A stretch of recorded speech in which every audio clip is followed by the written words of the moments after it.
മണച്ചാക്കുകളാണ് അവിടെ മെഡിക്കലിന് പഠിക്കുന്നത്.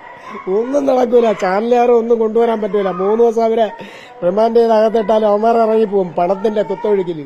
ജാതിയുടെയും നിറത്തിന്റെയും പേരിൽ പിള്ളേരെ അധിക്ഷേപിക്കുന്ന, കളിയാക്കുന്ന ഇവനെ പോലെയുള്ള നാറികളായ സാറന്മാരെ എന്താണ് ചെയ്യേണ്ടതെന്നറിയോ? ഒരിക്കൽ ഒരു പയ്യൻ പറഞ്ഞതുപോലെ കാലവാരി ഭിത്തിയിലടിക്കണം. കേരളത്തിന്റെ മണ്ണിൽ നിന്നുകൊണ്ട് ഇതുപോലെ ജാതി പറഞ്ഞാൽ കാലവാരി ഭിത്തിയിൽ അടിക്കുക തന്നെ വേണം. ഒരു പാവം ചെറുക്കന്റെ ജീവനാണ് നഷ്ടമായിരിക്കുന്നത്. ആ സാറെന്ന് പറയുന്ന പരനാറി ആ പയ്യനെ ക്ലാസ്സിൽ വെച്ച് ജാതി അധിക്ഷേപം നടത്തുമ്പോഴും കളിയാക്കുമ്പോഴും അത് കേട്ടോണ്ടിരുന്ന ആ പയ്യന്റെ കൂടെ പഠിച്ച കൂട്ടുകാരെന്ന് പറയുന്നവന്മാർ നീയൊക്കെ അതൊക്കെ കേട്ടോണ്ടിരുന്നല്ലോ. അന്ന് ആ നാറിയുടെ ചെവിക്കല്ലടിച്ച് പൊട്ടിച്ചിരുന്നൽ ഇന്ന് ആ പയ്യൻ ജീവനോടെ ഉണ്ടായിരുന്നാണ്. ഇവിടത്തെ എല്ലാ രാഷ്ട്രീയക്കാരോടും കൂടിയാണ് പറയുന്നത്, ഇമാതിരി ചെറ്റത്തരം കാണിച്ച ആ കൊച്ചു പയ്യന്റെ ജീവൻ നഷ്ടമാകാൻ കാരണക്കാരായ ഒരുത്തനെയും ഒരു നാറിയും വെറുതെ വിടരുത്. ഞാൻ പാണനല്ല, പറയനല്ല, പുലയനല്ല, നീ തമ്പുരാനുമല്ല, ആണല്ലോ ഒരു ല്ല എന്ന് വേടൻ പറഞ്ഞത് എത്ര സത്യമാകുന്നു. അങ്ങ് ഉത്തരേന്ത്യയിലൊക്കെ നടക്കുന്നത് ഇന്ന് നമ്മുടെ കൊച്ചു കേരളത്തിലും എത്തിത്തുടങ്ങി. ഇനി ഒരു കൊച്ചിനും ഇതുപോലൊരു അവസ്ഥ ഉണ്ടാകരുത്.